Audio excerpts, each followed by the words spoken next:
ɗabi'an jini zafi ne. Ɗabi'an shi mene? Zafi. Darajan shi bai wuce 37 degree centigrade ba. 37 what? 37 degree. Bai wuce haka. To da zaren ya fara haura daga 37 zuwa 37 point something ko 38, to da fara samun matsalan hawan jini. Zafin yayi yawa kenan. So nawa ne kake tuka mota, idan injin mota yayi zafi me yake faruwa? Enough ba. To haka ne wayansu idan jinin zafin yayi yawa sai ga mutum ya dauke wuta shiru kawai ko magana bai yayi. Idan kuma na zuciya wanda na faɗa na can an samu toshewan artery da vein ne, jini mai ɗauke da oxygen baya kai ma kwakwalwan, mutum sai ga kawai shi ma kawai wada kasa. In ya wada kasa sa samu matsala nan da nan, idan gefen nan kenan in ya taba wannan cerebrum din ne zai samu matsala nan da nan, in ya taba nan zai samu nan da nan, opposite na bin. To jini dai a takaice in darajar ya ɗora 37, to wallahi sai a hankali. Zafi kenan. To me maganin zafi yan uwa? Akwai yanayi nan kana ja jikinka, ka gane ko? Da ka je a gwada a wannan moment din zaga jini ya haura, amma da ka gane ne sai ka nema abin sanyi ka sha, shi kenan sai balance na shi. Akwai lokacin kuma kana ji sanyi kai kana ja jikinka yi, da ka je ka samu ruwan zafi, ruwan lipton mai zafi sai ga normalize maka. To ilimin na wayansu ba su da shi ba kenan. Da zaran yanayi ya canja, ya ji asibiti ana gwada, shi kan sa ce wayo jinin ka ba ya haura ba, sa rubuta kwaya, sa ta sha kwaya, a ta sha kwaya, kaga mutu ya ce muka shekara na 20 ko 30 kenan. Har yanzu nan an rasa gane kabi. Allah ya saukar da ciwo ba, ya saukar da magani. Lakin alimahu man alimahu wa jahilahu man jahilahu. Wanda ya san shi ya san shi, wanda bai san shi ba bai san shi ba. Kuma very simple, very very simple. Sai da abin shi ma yana da tsarkakiya. Akwai na kwakwalwa. Akwai na mene? Akwai na kwakwalwa. Idan ka so ka gane jini na da zafi ko ba shi da zafi, duk sanda an ɗiba jini a asibiti yana leda, ka je ka yi kokarin taba shi haka, ka ɗan taba shi da haka dai ka je. Wani lokaci ma ba ana sa firij ba. To Allah ya sa mu dace, Allah kuma ya ba mu lafiya. Marasa lafiya mu Allah ya ba su lafiya, mu masu lafiya Allah ya kara muna lafiya. Abinda lafiya ne ce Allah ya kawo muna. Na'am, akwai tambaya ne?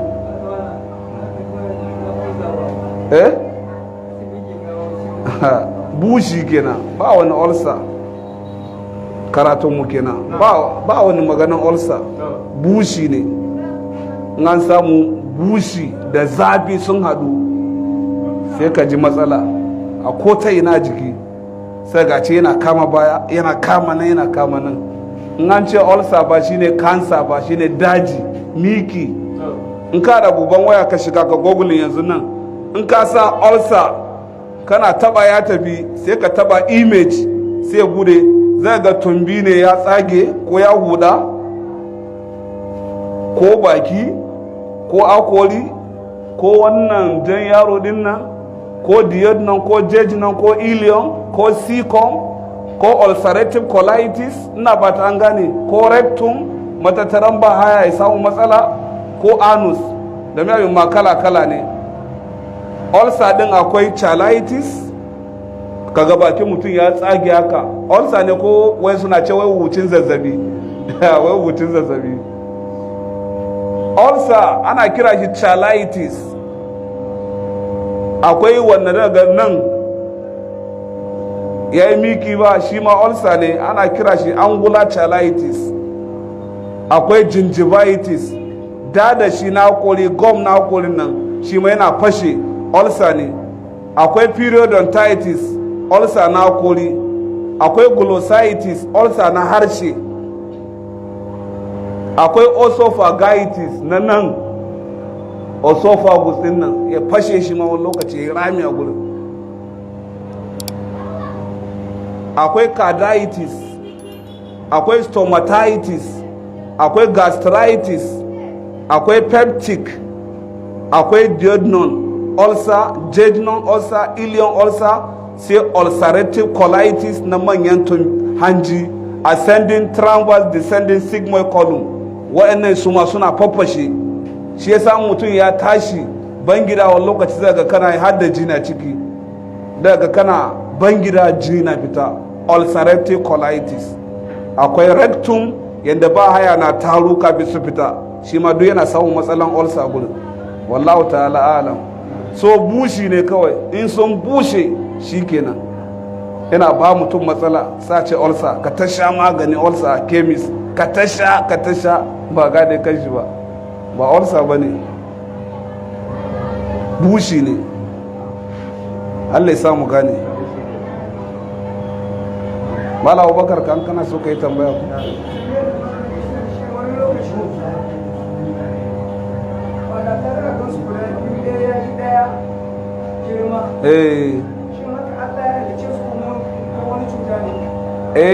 Haka Allah ya halice su. Na ɓangaren hagu ya fi na dama girma, kwalatai ko yayan maraina na hagu ya fi na dama girma, saboda na hagun shi ne yana ciyar ko yana shayar da na dama. Na dama na da wasu ruwaye guda 4, akwai fatty fluid, phlegm fluid, charlie fluid da waterless fluid. Wayannan ruwaye guda 4 din nan malaman kimiyya sun ce idan ya gurbata kafin mutum ya balaga, mutum bai dai gashin gemu ba. Ina ba ta gane. Na dama kenan. Na hago kuma shi a matsayin shi na oga yana dauke da wayansu ruwaye guda 3. A cikin wayannan guda 4 na an faɗan nan sai ka cire waterless, sharan 3 suna ciki. Har yanzu yana dauke da wani tubalin halitta wanda ake kira shi Sertoli cell. Wannan Sertoli cell din shine yakan sa mani na ɗa namiji ya yi ƙauri. Idan kaga mani na ɗa namiji ya tsinke kamar ruwa, to a tume wannan cell din. Ina ba ta gane. Na biyu shi na ke kira shi Leydig cell, wanda yake samar da testosterone hormone kuwa shine ni mai magana da ku masu sauraro da duniya gaba daya, in ka ɗa namiji ne kana rigima da shi, idan ba shi ba rayuwar ɗa namiji. In ya gurbata ka samu hawan jinin, in ya gurbata ka samu matsalan ciwon siga, in ya gurbata mutum bai zai aihu ba, in ya gurbata yau gobe rashin lafiya, in ya lalace kaga mutum namiji na ma cikin shi kato ka na mace, in ya lalace daga ga mutum nono manya-manya ka na mace, in ya gurbata sai ga gaban ɗa namiji ya koma ƙarami kamar na yara ƙanana. To duk matsalan testosterone, in kaga mutum na da nishadi yana ji sha'awa, to hormones din na da lafiya. In kaga mutum ya ɗauka hanyar tsufa, it means ya lalace. Duk wannan kaga yana yawan surutu kamar haljanu sun shafe shi, wannan hormones din ya lalace.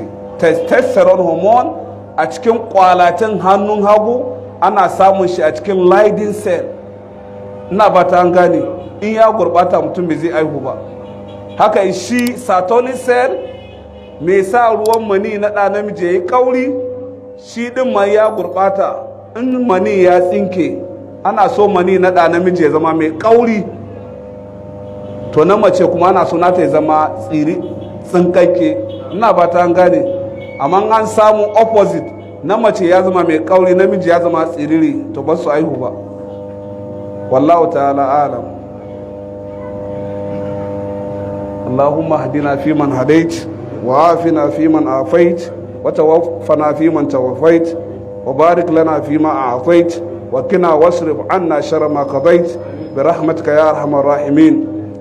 يا حي يا قيوم اللهم إنا نسألك بكل أسمائك الحسنى وصفاتك الأولى اللهم إنا نسألك بأننا نشهد أنك أنت الله لا إله إلا أنت الأحد الصمد الذي لم يلد ولم يولد ولم يكن له كفوا أحد اللهم ارحمنا بالقرآن واجعله لنا إماما ونورا وهدى ورحمة اللهم ذكرنا منه ما نسينا وعلمنا منه ما جهلنا وارزقنا تلاوته آناء الليل وأطراف النهار واجعله لنا حجة يا رب العالمين اللهم إنا نسألك عيشة هنية وميتة سوية ومردا غير مخزن ولا فاضح اللهم أحسن عاقبتنا في أمور كلها وأجرنا من خزي الدنيا وعذاب الآخرة اللهم قسم لنا من خشيتك ما تحول به بيننا وبين معصيتك ومن طاعتك ما تبلغنا بها جنتك ومن اليقين ما تحول به علينا مصائب الدنيا ومتعنا اللهم بأسمائنا وأبصارنا وقوتنا أبدا ما أبقيتنا واجعله الوارث منا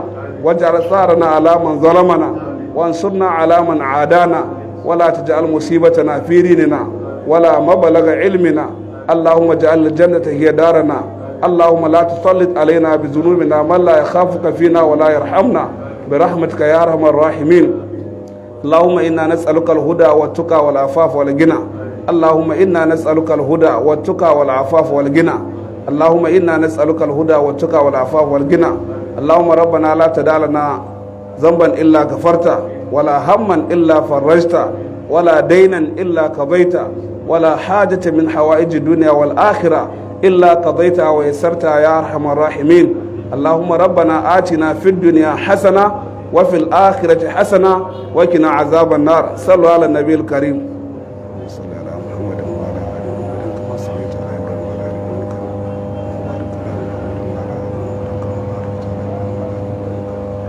يا حي يا قيوم يا حي يا قيوم يا حي يا قيوم برحمتك نستغيث سبحان ربك رب العزة عما يصفون وسلام على المرسلين والحمد لله رب العالمين وآخر دعوانا أن الحمد لله رب العالمين.